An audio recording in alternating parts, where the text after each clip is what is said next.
반갑습니다.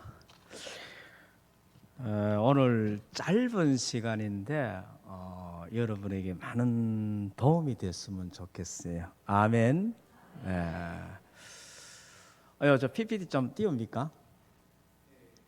예. 희미하다. 이 자극이 오니까 희미하게 자극 오니까 마음이 아릿한 게 이상하다. 제가 그 화장실에 가서 이렇게 거울을 보는데 거울 속에 비친 내 얼굴이 나에게 자극을 주더라고요. 잘생겼네 이렇게. 그래서 갈 때 거울을 띄가 갈까 싶어요. 그 자극에. 그래서 내가 이상열이 산다고 고생 많이 했다. 욕봤다. 참 내가 너를 아는데 니 참 대단하다. 그래서 나도 또 반응을 했죠. 그러니까 거울 속에 있는 내가 빙긋이 웃고 있더라고요. 그것도 자극을 받아가 시원하게 소변 보고 왔죠.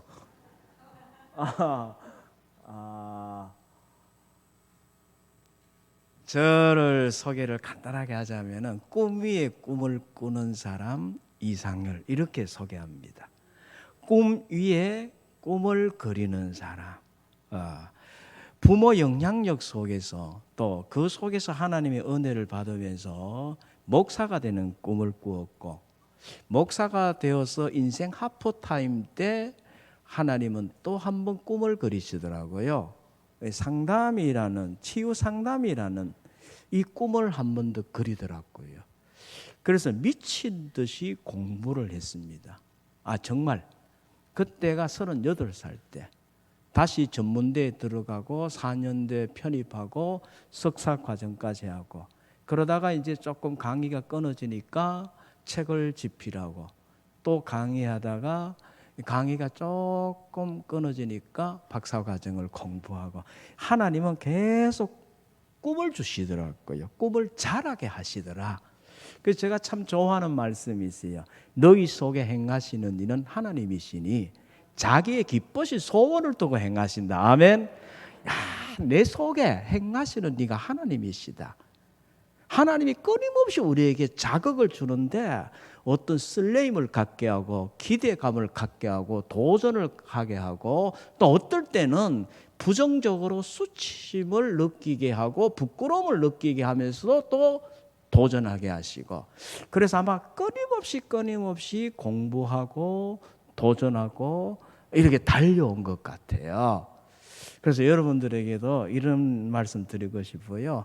늘 꿈을 꾸는 분들이 되시기를 축원합니다. 예레미야 29장 11절, 10절, 12절, 13절에 보면은 하나님은 우리에게 재앙을 주려 함이 아니라 소망을 주기 위함이고 너희에게 미래와 희망을 주기 위함이다. 이거 하나님의 생각이다. 이렇게 나와 있어요. 하나님은 우리에게 소망을 주시고 우리에게 뭘 주신다고? 미래를 주신다. 하나님은 우리에게 희망을 주신다.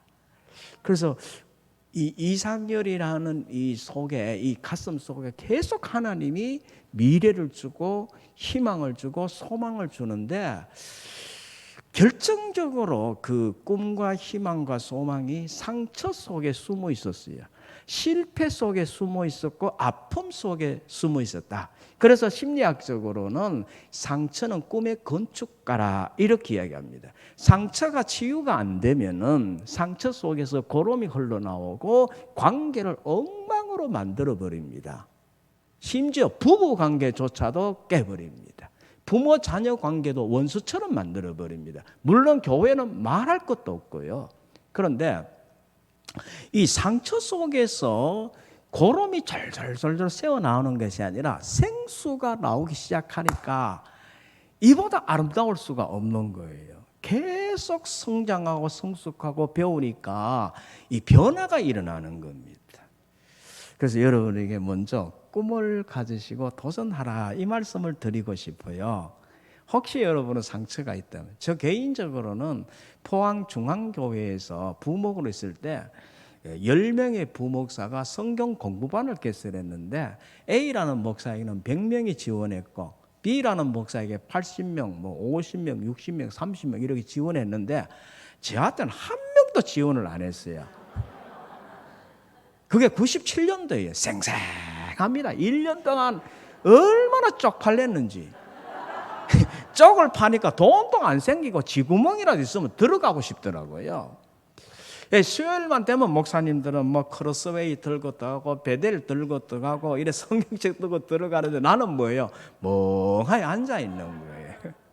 그때 1년 동안 생각했어요. 이것이 성도들에게 보여진 나의 모습이라면은 내 미래가 없다. 그럼 뭘 할까? 그래서 찾은 것이 정태기 교수를 만났고 내적 치유 상담이라는 걸 만났고, 처음 만났을 때, 첫 강의를 98년도 3월 첫 주에 딱 들었을 때 이건 내 거다. 이건 내 거다. 이거 하나님이 주신 마음인 것 같아요. 이거 제대로 공부하자. 이 제대로 공부하자라는 거는 박사까지 하자 이 말이었어요. 그때 그 마음이 계속 나를 이끌어 왔는데 그 수치심과 열등감이 그 수치심과 열등감 속에 함몰이 되어서 내 자신이 위축되고 주눅이 될 수 있었겠지만은 그 아픔이 여기까지 이르게 하지 않았나. 새로운 꿈이 되었어요. 그래서 꿈꾸는 사람이 됐으면 좋겠다 이 말씀을 드리고요. 또 하나, 주의 영이 임하면 자녀들은 예언할 것이고 젊은이는 환상을 보고 늙은이가 꿈을 꾼다 그랬습니다. 아멘. 늙은이가 꿈을 꾼대요. 아이고 뭐 목사 이 나이에 뭐 내 나이가 어땠어요? 그래서 나온 노래가 야야야 내 나이가 어땠어. 이 노래 참 많이 불렀습니다. 이 나이에 내가 박사과정을 해야 되나? 그때가 50 후반이었는데 그때 우리 딸이 그러더라고. 아빠 나이가 어땠어? 아빠 나이가 어땠어? 딸의 지원을 받고 그때 부른 노래가 내 나이가 어땠어? 도전하기 딱 좋은 나이인데. 아멘.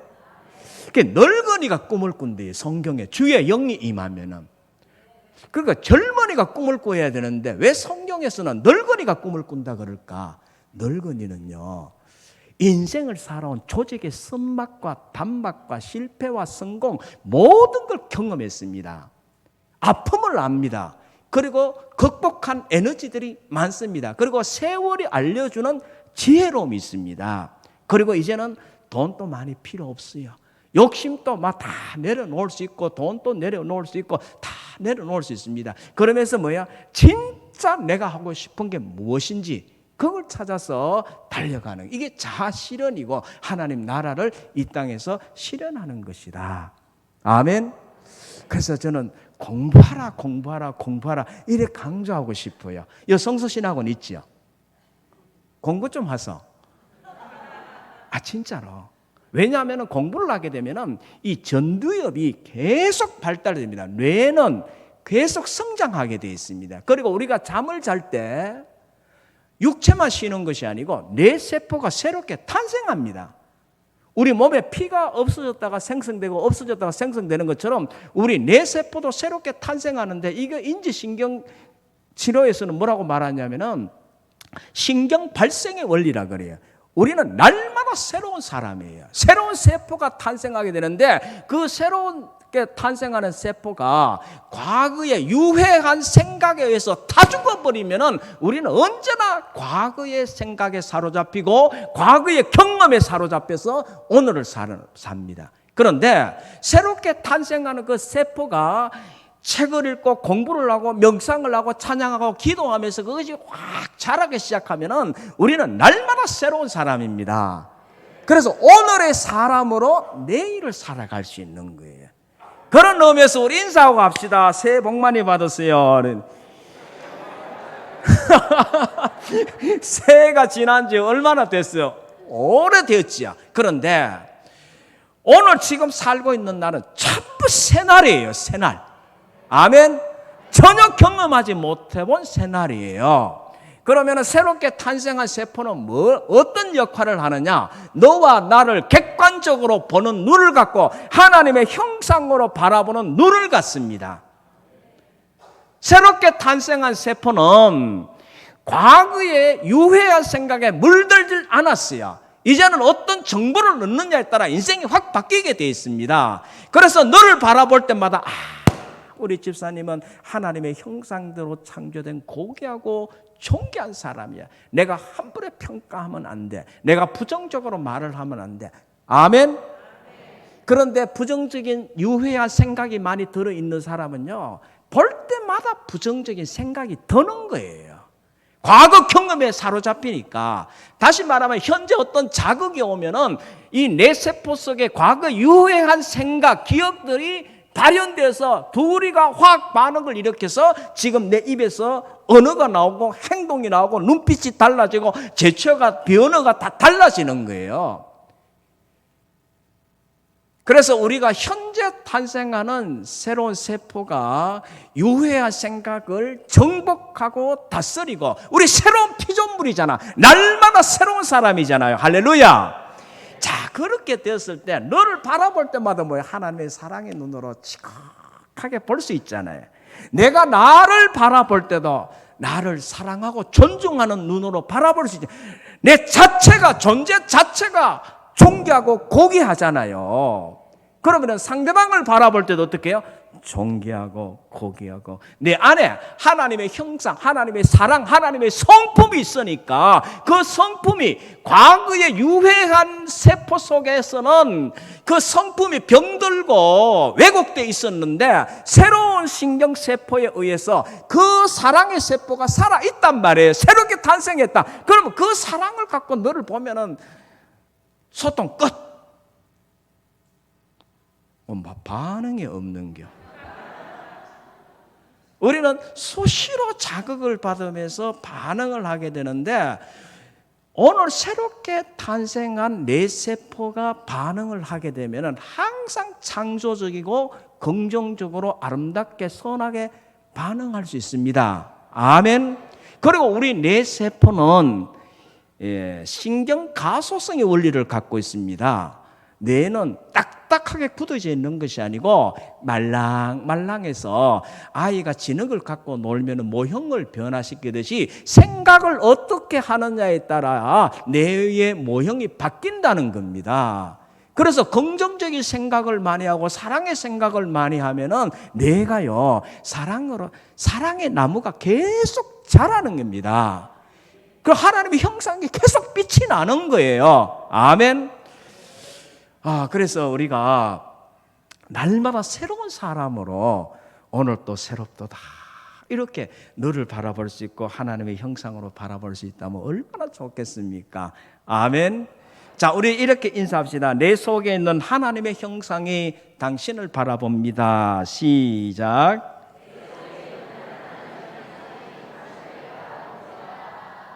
내 속에 하나님의 형상이 더 강해요? 죄성이 더 강해요? 쉽게 이야기해 봅시다. 하나님의 형상의 성품이 더 강하다면 사랑하고 온유하고 겸손하고 섬기고 양보하고 돌보고 배려하고 그럴 수도 있죠 이거고, 죄성이 많이 발달되면 저 인간 이러겠죠. 자, 어느 것이 더 발달되어 있어요 우리 속에? 이야기해 보소. A라는 사람을 볼 때는 하나님의 형상이 발달되어 있고 B라는 사람 보면은 죄성이 그래요? 내 몸이 아플 때는 죄성이 발달되고 오늘만 용돈이라도 좀 받으면은 하나님의 형상이 발달되고 그래요? 제가 살아보니까 아내하고 있을 때는 죄성이 많이 발달돼요. 아내가 한마디 하면은요 불뚝불뚝거려요. 어제도 우리 딸아이 결혼시키고 내려오는데 이 머리 만진 아가씨하고 아줌마 둘이 왔는데 팁을 5만 원씩 줬다 그러더라고요. 옆집 아줌마가 그래 줬다고 이야기하면 진짜 그릇이 크네요 이랬을 건데 우리 와이프가 그랬다니까. 여보 왜 그렇게 하느냐고. 한 2만 원만 줘도 되는데. 그러니까 옆집 아줌마하고 이야기할 때는 하나님 형상의 빛을 바라고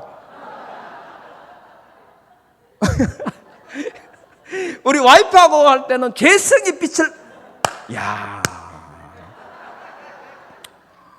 우리 아이들을 대할 때도 정말 하나님의 형상이 빛을 발한다면 얼마나 좋겠어요. 그 하나님의 형상이라는 거 존재적인 측면에서는 너는 너무 존귀하고 고귀하고 천하보다 가치 있는 존재고 왕 같은 제사장으로 바라보는 거 아닙니까? 존재 자체가 빛이 난다. 그러면은 우리 속에 하나님의 형상이 있으면 어떻게 돼요? 하나님의 형상으로 너를 볼 수 있다면은 볼 때마다 뭐예요? 칭찬할 수 있고, 와, 오늘 또 존귀하시는 분을 보내요. 당신은 존귀하고 가치하고 소중합니다. 이렇게 볼 것 아닙니까? 근데 죄성에 사로잡히면 당신은 무가치한 사람이고, 너는 무능한 사람이고, 있으나 만한 사람이고, 볼품없는 사람이고, 당신 때문에 내 미치겠다 이거 아닙니까? 그리고 우리가 구조적인 측면에서 영과 혼과 육으로 구성되어 있는데, 혼의 기능이 뭐냐? 마음의 기능이잖아요. 마음, 사랑과 희락과 화평, 성령의 열매잖아. 그럼 하나님의 형상이 성령의 열매로 너를 바라볼 수 있다면은 모든 사람이 어떻게 보여요? 우리 찬양해야죠. 하나님 사랑의 눈으로, 뭐 그런 거 있지요. 그럼 찬양은 여기서 하고 나갈 때는 주머니 속에 넣고 갑니까? 아니, 좀 그렇게 살아보자고요. 죄성이 내 인생을 엉망진창 만들지 말고 하나님의 형상이 보석처럼 빛이 나는 그런 삶을 한번 살아. 뒤에는 여러분이 합시다. 살아.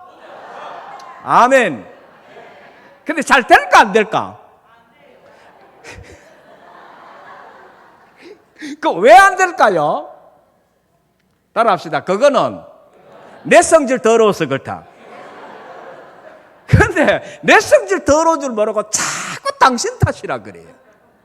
아담과 하와가 성질이 좋을 때, 하나님의 형상, 죄성이 없을 때, 하와를 볼 때 이는 내 뼈 중에 뼈요 살 중에 살이로다 이렇게 고백하잖아요.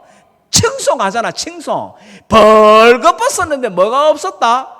부끄러움이 없었다고 하잖아요. 칭송한다. 칭송은요, 하는 사람에게 먼저 효과 나타납니다. 칭찬을 듣는 사람에게 효과 나는 건 그 다음 문제고, 칭찬하는 사람에게 효과가 나타나는데 내 마음이 선한 마음으로 바뀌어요. 내가 행복해져요. 내 그릇이 커집니다. 그리고 상대방을 칭찬하려면 내가 그 사람의 긍정적인 부분을 보려고 봐야 돼요? 부정적인 부분을 봐야 돼요? 긍정을 봐야죠. 그런데 긍정의 눈이 잘 보인다 안 보인다? 긍정적인 부분이 집구석에서는 잘 안 보여요. 옆집 아줌마들씨 보면 잘 보여요. 그런데 그 긍정을 보려면은 내가 선한 마음이 아니고는 볼 수 없는 거예요. 그리고 긍정을 보려고 애를 쓰고 노력을 해야 됩니다. 아멘. 그런데 아담과 하와가 범죄하고 난 다음에 어떻게 됐어요? 이는 내 뼈 중에 뼈요 살 중에 살이로다 그렇게 칭송했는데, 하나님이 주신 여자가 먹으래서 먹었습니다. 이 짓 하고 있는 거예요. 그러면은 남 탓을 하고 있는데, 하나님, 심지어 하나님까지 탓하고 있는데, 내 속에는 관계 속에서 하나님의 형상이 더 빛이 바래요? 죄성이 더 빛이 바래요? 말을 못한다. 혹시 죄성이 빛을 발하거든 회개기도 하시고요. 내 영혼을 하나님의 사랑으로 이렇게 사로잡아야 돼요. 우리 감정은 우리가 관리할 수 있잖아요. 그래서 내 속에 있는 하나님이 당신을 바라봅니다. 당신을 만납니다. 이렇게 또 한번 따라해 봅시다. 내 속에는 하나님의 형상이 주방에서 일을 합니다. 그러면 주방에서 일하는데 일하는 방식이 다르니까 짜증 나요 안 나요? 일하는 방식이 달라요. 아내가 일하는 거하고 내가 일하는 방식이 달라요. 나는 일을 하면 항상 물이 많이 튀어요. 그래서 아내가 화를 내요. 그럼 난 뭐라 그래요? 그러려면 시키지 마라 그래요. 그리고 우리 딸하고 아내하고 지금 카페를 하고 있는데, 이제 딸은 시집 갔고 포항에 호미곶에서 한번 왔어. 그 예나루 카페라고. 커피 내리면서 둘이 얼마나 싸우는지 몰라요. 왜냐하면 우리 딸은 정확한 스타일이에요. 그래서 오미자 75mg, 75리터 딱 그렇게 들어가야 되는데 아내가 조금 해가 80을 넣어버려서 이게 이제 수용이 안 되는 거예요. 아내는 뭐라 그래요? 이거나 저거나 같다. 그러면은 커피를 타는데, 아이스 커피를 타는데 얼음 먼저 넣고 물 넣는 거 하고, 물을 넣고 막 얼음 대충 넣고, 그 다음에 얼음 넣고 커피 넣고 그 다음에 물 넣는 사람이, 이게 또 다 달라요. 아내는 뭐예요? 뭐 대충 하자. 우리 딸내미는 뭐예요? 순서대로. 그래야 맛이 일관성이 있대요. 손님이 와서 일관성 없으면 헷갈린대. 왜냐하면 제 딸은 이 정확한 사람이에요. 신중한 사람이에요. 계획적이고 계산적인 사람이에요. 우리 집 사람은 물과 같이 흘러가는 인간이에요. 물은 그냥 사방에서 흘러오는 거 다 받아들이면서 안 아파요. 그러다가 물이 막히면 어때요? 가만히 있어요. 생각이 있는지 없는지 몰라요. 그리고 머리만 대면 자요. 그러다가 어떻게 해요? 일거리 생기면 또 일하고. 나는 또 어떠냐, 중간에 일관성이 없어요. 그래서 셋이서 일하면은 서로 화를 내요. 그래서 느끼는 게 가족끼리는 일하면 안 된다. 옆집 아줌마 아저씨하고 일하면은 화가 나도, 좀 정확하지 않아도, 흘러가는 대로 안 돼도 참고 인내하고 존중해지는데. 아멘. 그래서 우리 속에 있는 하나님의 형상이 이렇게 빛이 나고, 하나님의 형상을 갖고 이 주방에서 일을 하면은 그 주방이 천국 아니겠어요? 근데 하나님의 형상이 아니라 죄성이 잡초처럼 자라고 있는 거기에서 일을 하니까 불만투성이겠죠. 우리는 다 다르잖아요. 그래서 다양성 속에서 친밀감을 가져야 되거든요. 그래서 버지니아 사티어가 뭐라고 얘기하냐, 우리는 공통점 때문에 친밀감이 형성되고 서로 차이점 때문에 성장한다. 이 말을 바꾸면은 공통점 때문에 당을 만들고, 그러면 또 소외감독의 사람이 그죠? 차이점 때문에 갈등이 생기고 소통이 안 된다. 그 돕는 배필은 상대방의 약점이 내가 존재하는 이유가 되는 거예요. 존재하는 이유.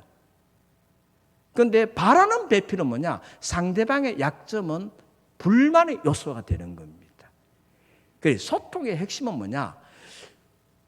하나님의 형상이 살아있을 때 소통이 됐잖아요. 벌거벗 수치심을 주지 않았고, 무시하지 않았고, 멸시하지 않고, 거절하지 않았다. 수용을 했다. 죄를 범한 이후에는 어떻게 돼요? 자기를 가리우기 시작하고, 자기를 포장하기 시작하고, 그 속에 온갖 자기 이기심이 꿈틀거리고, 욕심과 탐심이 꿈틀거리면서 화려한 옷을 입고, 목사란 옷을 입고, 장로란 옷을 입고, 이렇게 건사란 옷을 입고, 이 속에는 뭐야? 탐심이, 자기 욕심이, 자기 생각이, 자기 주관이 꿈틀거리고 있는데, 이 옷이 다 방어를 해주는데, 그래서 이 옷이 벗겨지면 본질이 나와버려. 시기와 질투도 나오고 자기 생각이 나오잖아요. 아담과 하와는 방어 기제가 없었잖아요. 죄를 지음으로 인해서 자기의 부끄러운 부분을 가리기 위해서 그런 거예요. 그래서 죄성으로 인해서 바벨탑 사건이 생기죠. 불통이 일어나죠. 그것이 언제 일치가 일어나냐? 오순절 성령의 임함으로 인해서. 베드로는 히브리어로 설교를 했는데 듣는 모든 사람들은 뭐예요? 자기 말로 통역해서 들었잖아요. 우리는 같은 하나님을 믿고 같은 예수를 믿고 같이 찬양하고 예배 드리고 주의 보혈을 찬양하는데, 우리 너와 나 사이에 십자가가 있고 주님 있고 하나님 말씀이 있고 같은 말을 하고 같은 교회에 있고 같이 봉사하는데 왜 뜻이 안 통하느냐 이거예요. 따라합시다. 그거는 내 성질 더러워서 그렇다. 믿거나 말거나. 내가 변하면은, 내가 성숙하고 내가 건강하면은 모든 것이 아름다워요. 예. 그래서 소통의 원리에서 제일 중요한 거는 내가 변해야 돼요. 한번 넘겨볼까요?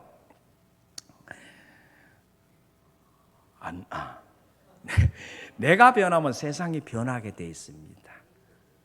혹시 여러분 집에 가서 배우자가 변하지 않았다, 그건요, 내가 안 변한 거예요. 내가 이만큼 노력했는데, 20년 동안 노력했는데 배우자는 그때 그 모양이다. 그건 내가 변한 게 아니고 그 배우자를 변화시키기 위해서 조작적인 행동을 한 거예요. 그 사람 고치려고. 자기는 안 변하고, 내가 변하면 다 변하면, 자녀가 안 변했다, 그건 내가 안 변한 거예요. 변화는 누구로부터요? 나로부터 시작되는 겁니다. 내가 오순절날 성령에 임한 성령 역사가 충만하다, 하나님의 형상이 보석처럼 빛이 나고 있다, 그러면요, 모든 것이 아름다운 거예요. 내가 변하는 거예요. 하나님 말씀은 우리 심령 골수를 찔러 쪼개잖아요. 어제 그래 아내하고 내려오면서 5만 원씩 그 팁을 줬다 그러는데, 우선은 죄성을 한번 쏴 붙이고 화를 한번 내놓고 가만 생각하니까 그 자극에 내가 반응을 그냥 생각 없이 했더라고요. 근데 한번 생각하고 반응하니까 잘했네 이러더라고요. 그러면서 또 이쪽에서는 뭐예요? 죄성은 돈 아깝다 이런 생각이 또 들더라고요. 혹시 성도들이 안 변했다, 목사님이 볼 때, 그건 누가 안 변했냐? 목사님이 안 변한 거예요. 목사님이 볼 때 우리 장로님은 골치 아프다. 누가 골치 아픈 사람이에요? 목사가 골치 아픈 사람이에요.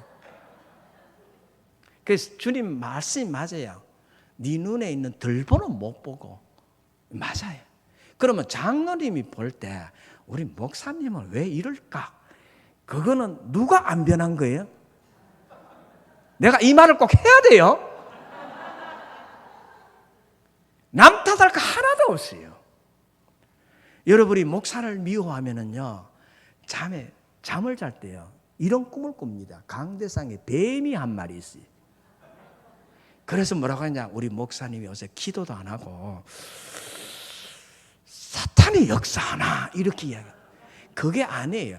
지 마음이 그러니까 그 마음이 꿈의 재료가 돼서 뱀이 나온 거예요. 지가 사탄이에요. 우리 옆에 인사합시다. 지가 사탄이면서 시작. 그렇다 이 말입니다. 그럼 한번 해봅시다. 여러분 자녀가 대학을 입학해서 서울로 갔어요. 근데 기숙사 들어갔어요. 근데 걱정이 돼요. 제가 남자 아무나 사귀어 갔다 하나 낳고 어떡하지? 이렇게 걱정하면 꿈에 나 무심하더라고. 노는 꿈을 꾼다니까요. 그 꿈을 꾸면 전화해요. 니 뭐 남자들 위에 지내노 하면 안 돼요. 그거 지금 누구 생각이에요? 자기 생각이에요. 전부 자기 생각을 투사하는 거예요. 우리 이렇게 한번 또 이렇게 아니, 내 속에 있는 선함이 당신을 바라봅니다. 아니 이렇게 하자. 내 속에 있는 선함이 저를 보고 목사님을 바라봅니다. 시작. 그러면은요, 내가 개판같이 해도 선하게 보여요. 아닌가? 왜냐하면은 내가 변하면은 모든 것이 아름다워. 그래서 상담할 때 첫 번째 요소가 그래요. 저하고 60분 동안 상담할 것인데 당신의 어떤 부분에 변화가 일어나면은 여기에 참 잘 왔다고 생각이 들 것 같습니까? 항상 어디에 초점을 맞추느냐? 본인에게, 나에게 맞추는 거예요. 자, 그러면은 넘겨볼까요? 우리는 수많은 자극을 받고 살아갑니다. 수많은 자극을 받고 반응하며 살아갑니다. 그래서 산다는 건 어떻게 보면은 자극과 반응이, 지금 제가 이 설교하는 것 여러분에겐 자극이에요. 그럼 여러분들은 설교 들으면서 반응을 하게 돼 있습니다. 반응을 긍정적으로 하는 사람이 있고 아따 사투리 많이 쓰네 이렇게 반응하는 사람이 있고, 목소리가 꽉 잠겼네 이렇게 반응할 수, 그건 다양해요. 우리는 끊임없이 자극과 반응 속에, 자 갑자기 한 비가 와요.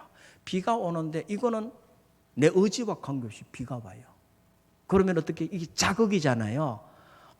오늘 너무 기분 좋다. 야, 주 하나님 지으신 모든, 이렇게 찬양하는, 이렇게 반응하는 사람, 나 오늘 또 죄송해요 비가 오노 이렇게 반응할 수도 있잖아요. 다시 말하면은 자극은 나의 영역이 아니에요. 타인 영역이고 하나님의 영역이에요. 내가 어떻게 할 수가 없어요. 오늘 또 TV를 통해서 정치 이야기가 막 들어옵니다. 자극입니다. 우리는 언제나 자극에 노출되어 있습니다. 강하냐 약하냐 그뿐이에요. 그런데 반응은 누구 책임이냐? 내 책임이에요. 내가 선택하는 거예요. 내 몫이에요. 반응은. 그래서 누구 때문에 화난다, 저 인간 때문에 신앙생활 잘 못하겠다, 저 인간 때문에 교회 가기 싫다, 그거 아니에요. 그거 다 반응을 부정적으로 하고 있는 거예요. 그래서 반응을 긍정적으로 하는 훈련을 하기 시작하면 우리 평안이 옵니다. 지상 천국이 이루어지는 거예요. 자, 우리 제 반응 하나 이야기하려고 하는데요. 우리 카페에 애완견 동반 이렇게 적어놨어요. 참 동물을 사랑하사. 저는 싫어해요. 우리 딸이 너무 좋아해서. 그 이제 작년 1월 1일 날 구정 하루 전날 서울에서 이제 사위를 봤다고 5명이 여행을 왔는데 기분이 너무 좋아가 그 잔디밭, 우리 카페 그 잔디밭에 개를 풀어놔 버렸어요. 근데 우리 개는 묶어놨거든요. 막 둘이 이렇게 간을 보고 이렇게 하더만 막 붙어버렸어요. 붙었는데 우리 개가 좀 물렸으면 다행인데 다 물어버렸어요. 와, 8군데 물려가지고 그 뭐 명절에 포항에 병원에 가니까 안 된다. 병원에 울산에 큰 병원에 가니까 마취하다가 죽을 수도 있다. 또 서울까지 갔어요. 그러니까 막 명절 배내버렸어요. 그 올라가서 이제 자극이 되는데 그 주인하고 조금만 목소리 커지면 이제 난리 나는 거예요. 전쟁이 붙는 거예요. 차분하게, 내 목사잖아요. 그래도 또 그리고 또 상당하게 또 대가 아닌가. 그래서 차분하게 하는데 여기서는 막 계속 뭔가 올라오는 거예요. 그래서 제가 경찰서에 알아보고 전부 알아봤는데 사장님은 잘못이 없습니다 이러더라고요. 그런데 결정적으로 변호사에게 딱 연락하니까 안전장치 했습니까 이러더라고요. 소비자보호법에 의해서. 안 했는데요. 그러면은 애완견이 왔을 때 이렇게 이런 거 주의하라고 고지를 했으면 안 했는데요. 이러니까 7대3에서 6대4 정도로 목사님이 불리합니다 이러더라고요. 그래서 내가 아무 소리 안 하고 그 사람 전화했어요. 법적으로는 6대4 정도로 우리가 불리한데 6대4로 하고 제가 더 이상 30% 더 책임져서 9대1로 제가 보상하겠습니다. 잘했죠? 아주 목사답게 했죠? 여기까지 괜찮아요. 근데 밤에 잠을 자는데 이제 150만 원을 물려줬거든요. 개를 볼 때마다 뭐가 나요? 이놈의 새끼 이거 봐 이러면서 우리 개를 막 학대하기 시작하게 하면서 잠을 자는데 여기서 화가 일어나기 시작하는데 어떤 화가 일어나냐? 그 사람에 대한 화가 아니고 내가 왜 그렇게 처신했을까? 병신 같은 게, 바보 같은 게, 아우 여기서 분노가 일어나기 시작하는데 야, 이게 내부 자극이 더 무섭더라고요. 그래서 밖에 나와서 또 한숨을 쉬고 제 아내는 100만 원 물려준 줄 알아요. 야, 이 자극에 반응을 하는데 며칠 가더라고요. 이게 돈이 문제가 아니고 내가 왜 그렇게 어리석게 선택했을까? 이런 것들도 올라오고 온갖 감정 쓰레기들이 다 올라오고 과거에 사기 당한 것까지 올라오더라고요. 야, 그러면서 참 많은 걸 느꼈어요. 이 자극과 반응에서 정말 긍정적으로 반응한다는 게 쉽지가 않구나. 이거는 십자가를 지는 고통이 있어야 가능하겠구나. 그래, 너와 나 사이에, 우리 사이에 성경 말씀이 있고 하나님 말씀이 있는데, 우리 사이에 주의 십자가가 있고 주의 보혈이 있는데, 서로 자극을 주면서 일을 하고 예배를 드리고 찬송을 하고 봉사를 하는데, 회의를 하는데, 그 속에서 수많은 자극 속에서 이 내면의 어떤 상처가 자극될 수도 있고, 자존심이 자극될 수도 있고, 내 아픔이 자극될 수 있잖아요.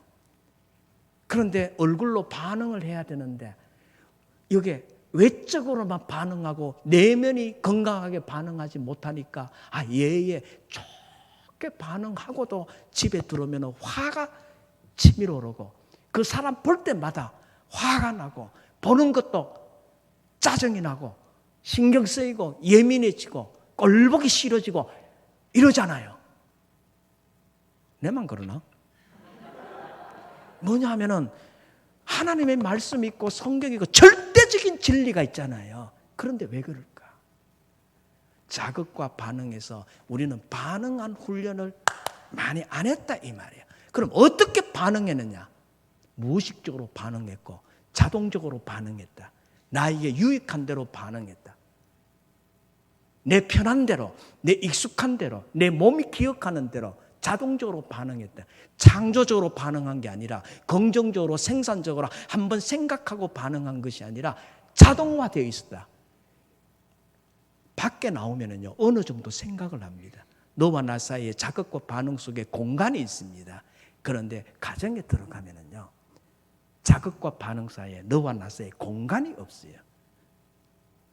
이 공간이 삶의 질을 결정하는데, 우리 행복을, 우리 영성의 수준을 결정하는데, 인격의 수준을 결정하는데 공간이 없는 거예요.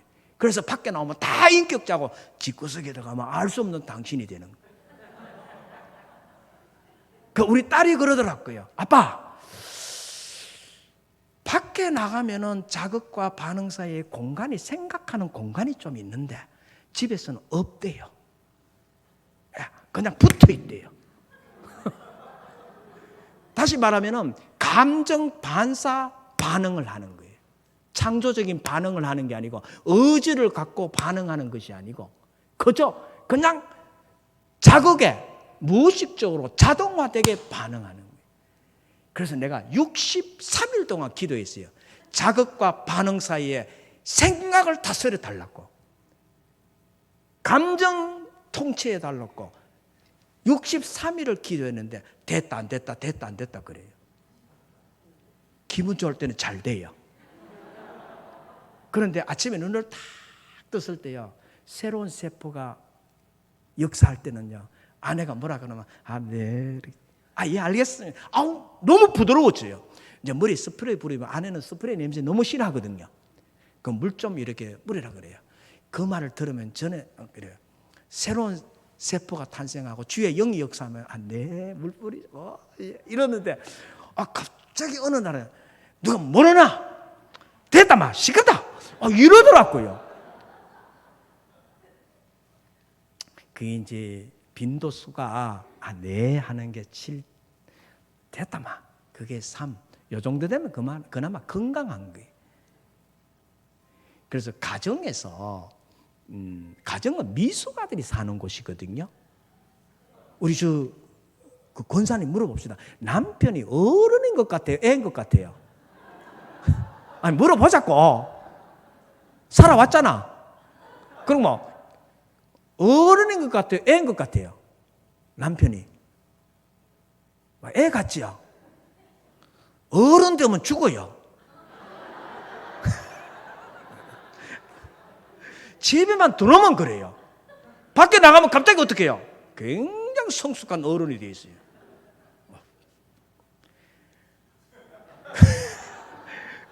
그러면은 아내는 어떠냐? 아내는 남편에게는 어머니처럼 행동하고 어른인 것 같아. 그런데 애들 자체는 애와 같아요. 가만 보면요. 애하고 싸우는 거 보면 어른 아니에요.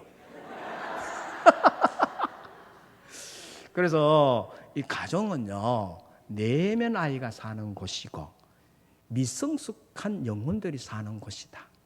성인이란 껍데기 속에. 그래서 결혼은 두 사람이 하는 것이 아니고 네 사람이 하는데 성인 두 사람과 내매 나이 두 사람이 한다. 그럼 싸울 때는 누가 싸우느냐? 내매 나이 둘이 싸우는 거야. 유치하다. 그거 옆집에서 싸우는 거 보면 싸울 일이 아니야. 그거. 근데 저거는 심각해. 그래 칼부림까지 해요. 근데 더 무서운 건요. 교회도 가만 보면은 성인이 사는 곳이 아니에요. 수 틀리면요, 애도 그런 애가 없어요. 교회도 마찬가지예요. 그래서 자극과 반응 사이에 성인이 반응할 수 있다면은, 성인이 자극을 줄 수 있다면은 상처 안 줍니다. 무슨 말을 하고도요, 그러나 그건 제 생각입니다. 이렇게 이해할 거예요. 목사님 그러면 안 되면 이건 이렇게, 그래 그건 제 생각입니다. 이렇게 하나 단서를 붙일 거예요. 목사님도 마찬가지고요. 자기 생각이라는데 뭐 할 말 있겠어요? 그래서 우리는 자극과 반응 사이에, 반응은 내 몫이고 내가 선택하는 거잖아. 그래서 반응하는 훈련을 해보자 이 말이에요. 나의 반응은 상대방에게 또 자극이 돼요. 그래서 자극이 긍정적이고 반응이 긍정적이면 그 뭐예요? 지상 천국이 되는 거예요. 다시 한번 말씀드릴게요. 자극에 대한 반응은 내 영적 수준을 이야기합니다. 자극에 대한 반응은 인격 수준을 이야기합니다. 하나님의 형상이 반응하기를 주의 이름으로 축원합니다. 자, 넘겨볼까요? 자극과 반응 사이에 공간이 있는데 그 공간에 뭐가 있느냐라고 했을 때 지정의가 들어있습니다. 생각하고 무릇 지키는 것보다도 네 마음을 지켜라. 생명의 근원이 마음에 있다. 마음이 뭐예요? 지정의입니다. 한번 넘겨볼게요. 지성이 뛰어난 사람이 있습니다. 지성이 뛰어난 사람, 생각하는 사람입니다. 지정의 중에 다 발달되면 좋겠지만은 지성이 발달된 사람이 있는데 이런 사람들은 계획적인 사람이고 신중한 사람이고 분석적인 사람이고 일괄성을 주장하는 사람입니다. 예측 불가능한 일이 생기면 싫어합니다. 스트레스 받습니다. 생각 없이 말하는 사람 스트레스 받습니다. 계획이 휙휙 바뀐다. 이 용서가 안 됩니다. 요 머리형의 사람, 요 지성이 많이 발달된 사람은 청각이 발달되어 있습니다. 그리고 시각도 발달되어 있고 후각도 발달되고 미각도 발달되어 있고 청각도 발달돼서 누군가 말한 거 다 기억합니다. 10년 전에 거 다 기억합니다. 목사님 설교할 때 이런 거 다 기억합니다. 뒤에 나오지만 가슴형의 사람 그거 잊어버립니다. 나갈 때 잊어버려요. 가슴형의 목사님이 설교하는데 가슴 발달된 감정이 풍부한 목사님이 설교할 때 그랬어요. 그렇죠. 이랬어요. 그러면요 머리형의 장로가 와서 목사님 이런 거 좀 조심해 줬으면 좋겠어요. 그 다음 주에 또 그래요. 그러면 이런 걸 다 저장을 해놔요. 3년 후에 임시목사 청빙할 때 보내버립니다. 이 머리형의 사람은 이 시각이 발달돼서 한 번 보면 잘 안 잊어버려요. 옛날에 여행 갔던 자리, 거기서 누구를 만났고 또 어디 카페에 갔는데 그때 직원이 어떻게 다 기억합니다. 머리가 비상한 사람들이에요. 이런 분들은 미식가들이 많아요. 야끼우동 하나 먹으러 일본까지 가는 사람이에요. 커피 한 잔 마시러 강릉까지 가는 사람이에요. 감정형의 사람은 누가 가자해야 가고요. 머리형의 사람은 혼자 가는 걸 또 좋아합니다. 누가 이해하겠어요? 그 사람이 다르다 이 말이에요. 하나님이 전부 우리 인간을 독특한 존재로 창조해놨다. 그러면 나는 머리형인가? 가슴형인가? 그거 어떻게 알 수 있어요? 머리형의 사람은 스트레스 받을 때 머리 아픈 사람은 머리형이에요. 아이고 고리야 하는 사람 있죠? 아이고 머리 띵하다 머리가 빠개질 듯이 아프다. 그건 머리형의 사람이에요. 그 사람은 상대방에게 자극 줄 때도 어떻게 주냐? 머리는 어디다 두고 이렇게 자극을 줍니다. 너는 생각이 있나 없나? 이렇게 자극을 줍니다. 네 머리 텅 비었지? 항상 머리와 관계돼서 자극을 줍니다. 골 아프디. 그럼 뭐 이런 사람은 노래방에 가면 넥타이 어디 매느냐? 머리에 맵니다.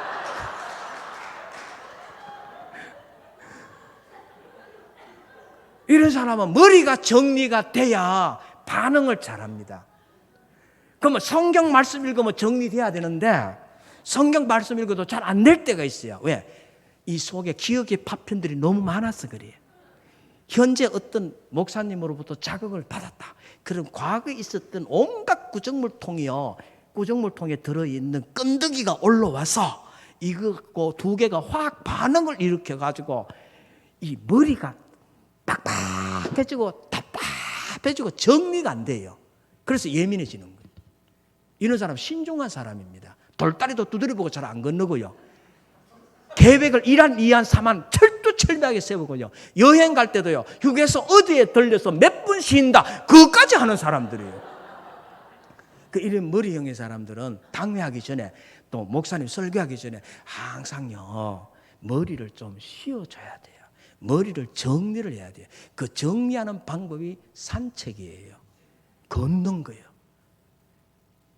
그래서 오늘 뭐 당회가 있다 생각하면 머리형의 사람은 새벽에 일어나서 저 산책 한번 하고 머리가 싹 정리돼서 들어오면요. 반응을 굉장히 건강하게 합니다. 아멘. 이 머리형의 사람 이해돼요?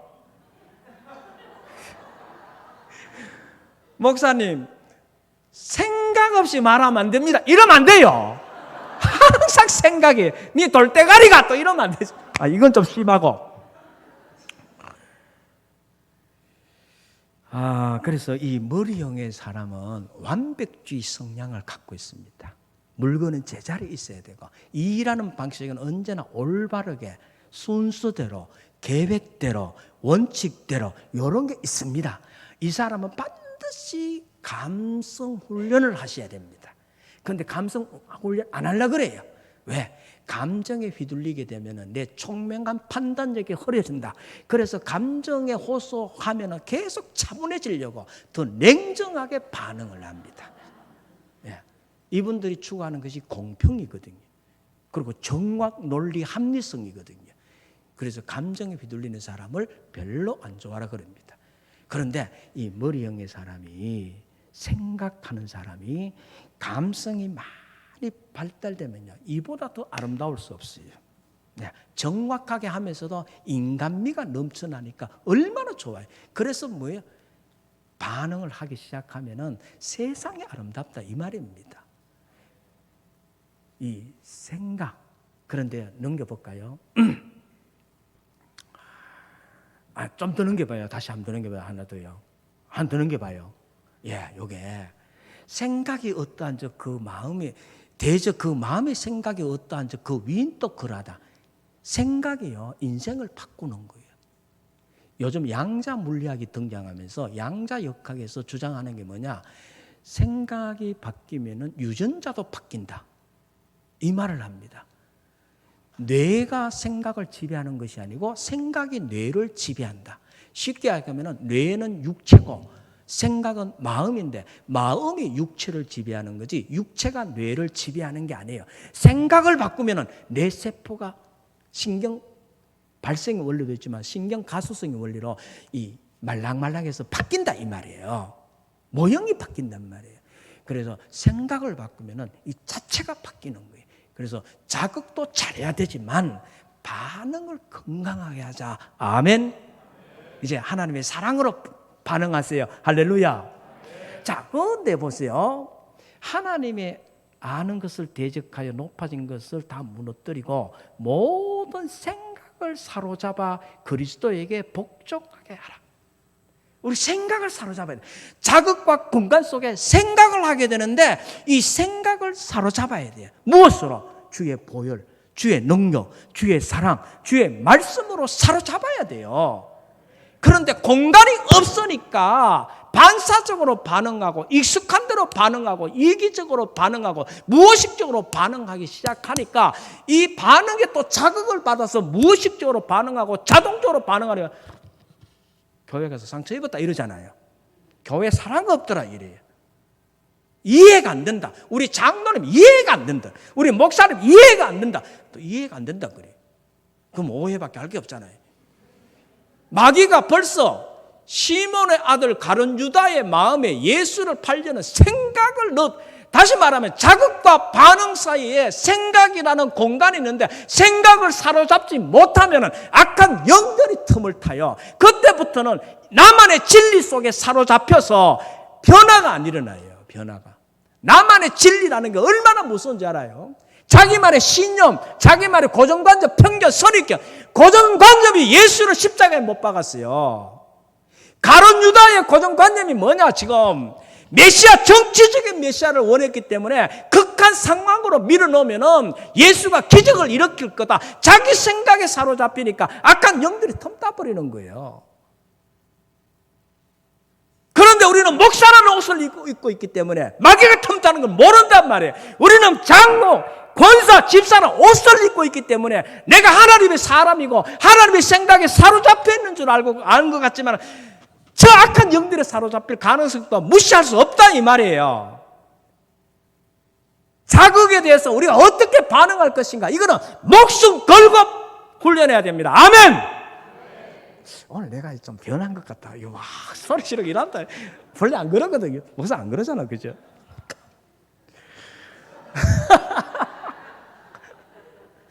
우리 생각을 사로잡아야 됩니다. 자, 그러면은 이제 서서히 자극이 옵니다. 3시 16분인데.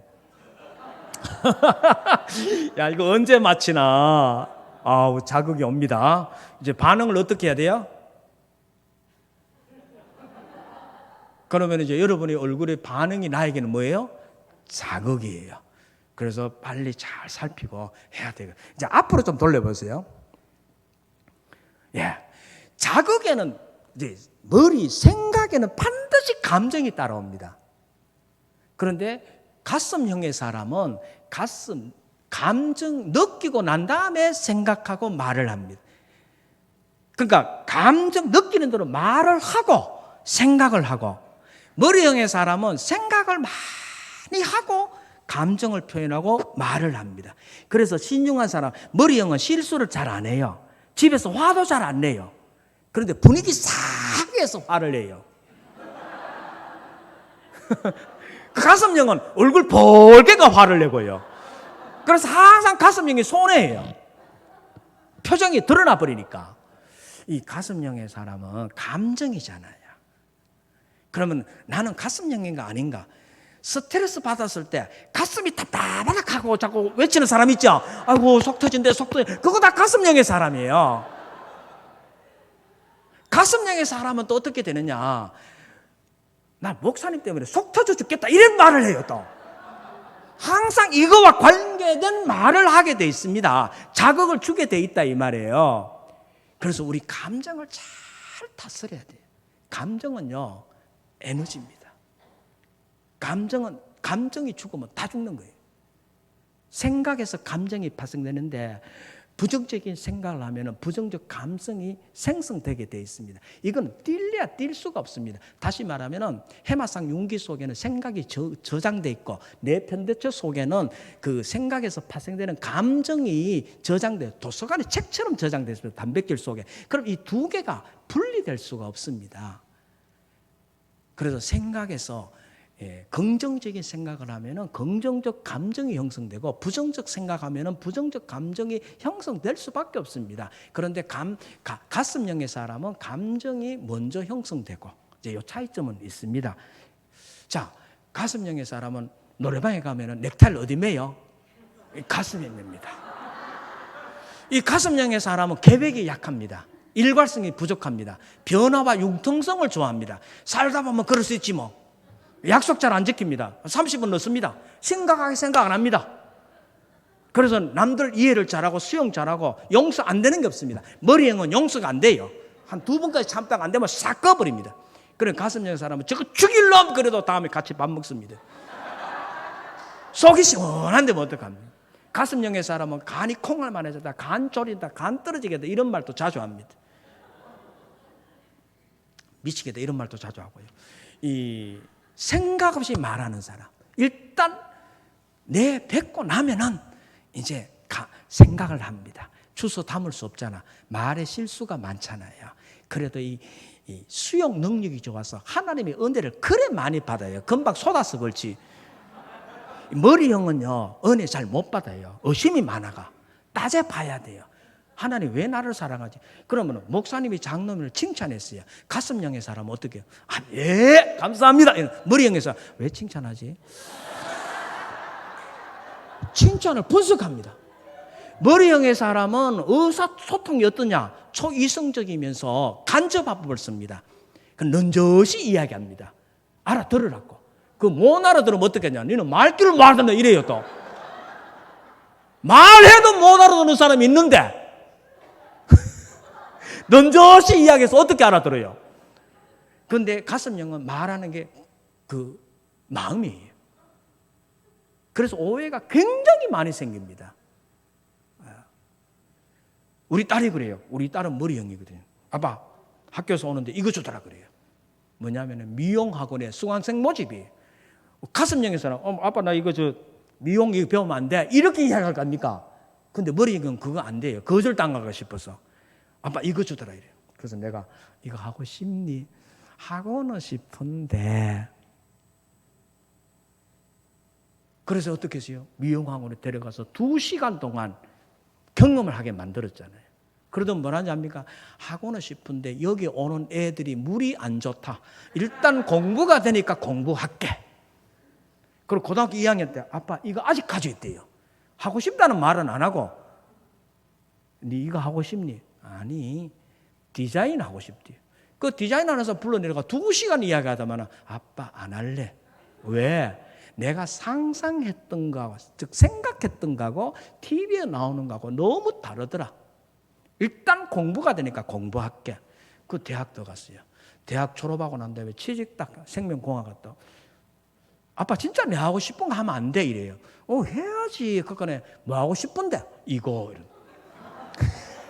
그래 결국 메이크업 자격증 따고 분장 자격증 따고 그래가 또 자격증 따더만 아빠 내 하고 싶은 거 하면 안 돼. 그래 해야지. 뭐 할래? 면세점에 취직하고 싶대요. 이거 720만 원 주고 배워놓고 2개. 그 면세점에 일하다가 아빠 나 힘들어 안 할래. 여행 갔다 올게. 유럽 한 달 갔다 와가 우리 자한테 잡혀가 애 먹고 있었어요. 그래가 결국 지금 붙임머리 하고 있어요.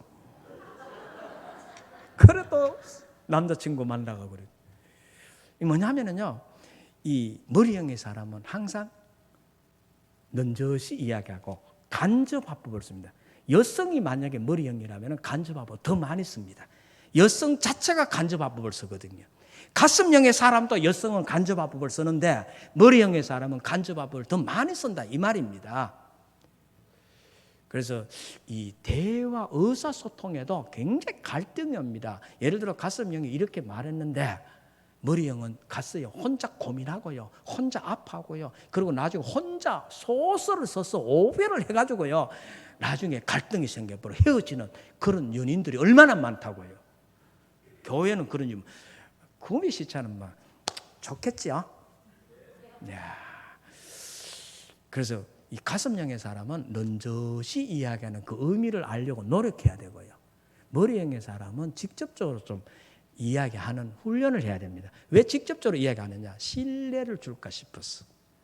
민폐 끼칠까 싶어. 배려해서 한 거예요. 이 가슴형의 사람이 이게 참 시간이 많이 가기 때문에 이제 정리를 해야 될 것 같아요. 제가 하고 싶다면 5시까지 하고 싶은데 이런 자극에는 아마 난리 날 거예요. 이 감정형의 사람은 일관성이 좀 부족하고 적응력, 융통성, 변화, 재밌고 순간적인 찰나적인 이런 기분.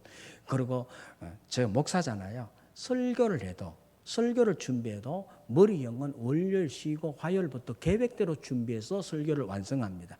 우리 가슴형은 어떠냐? 내일 있는데 왜 오늘 하느냐? 그래서 미루다가 모해가 새벽기도, 주일날 새벽기도 마치고 할 때도 있어요. 이제 이런 걸 보면은 머리 영어, 우리 목사님 설교 준비 안 했구나. 자기 생각을 이 촉이 너무 잘 맞아요. 그래서 너무 잘 맞다 보니까 자기 생각이 확실히 맞다고 단정을 지어버려요. 그래서 갈등도 많이 생겨요. 이건 우리가 공부해 볼 필요가 있습니다. 머리형과 가슴. 대화법이 다르고 일하는 방식이 다른데 머리형은 올바르게 해야 되고 가슴형은 재밌게 해야 돼요. 왜가 중요하고 누구와 함께 하느냐가 중요합니다. 정확성에 의해서 동기부여받고 여기에는 칭찬과 인정에 의해서 동기부여받고 다 다릅니다. 여기는 준비하고 계획 세우는 능력이 뛰어나고 여기는 준비성이 약하고 진행하는 능력은 뛰어나고 다 달라요. 합력하여 선을 이루어야 되는데 이 감정형과 가슴형이 참 많아요. 80% 가까이 돼요. 어떻게 잘 균형을 맞출 것인가. 그래서 지성과 감성이 연합해서 뭐가 생기냐. 의지, 뜻이 생깁니다. 목표가 생깁니다. 미래의 계획을 세웁니다. 그래서 지정의가 연합해서 하나님과 다 기도하고 그 다음에 뭐가 움직여야 돼요? 육체가 움직여야 돼요. 지정의가 뜻을 세워서 하나님 빼버리고 육체가 움직이면 성공을 할 수는 있어요. 그런데 채워지지 않는 진공 상태가 하나 생깁니다. 왜? 인간은 영성을 가진 존재이기 때문에. 이 감정도요, 우리가 관리를 해야 되거든요. 자극에 반응을 하는데 이 감정도 관리해야 되는데 성경에 보면요, 분을 내어도 죄를 짓지 말고 해가 지기 전에 분을 풀으라. 마귀가 틈탈 까노라 이러잖아요. 그러면은 이 감정도 우리가 관리할 수 있는 능력이 있는데 자극의 반응을 건강하게 할 수 있는데 악한 영들이 틈타버리면 이게 이제 대책이 없는 거예요. 중독으로 가는 거예요. 쾌락에 고착되고 무기력에 중독될 수 있는 거예요.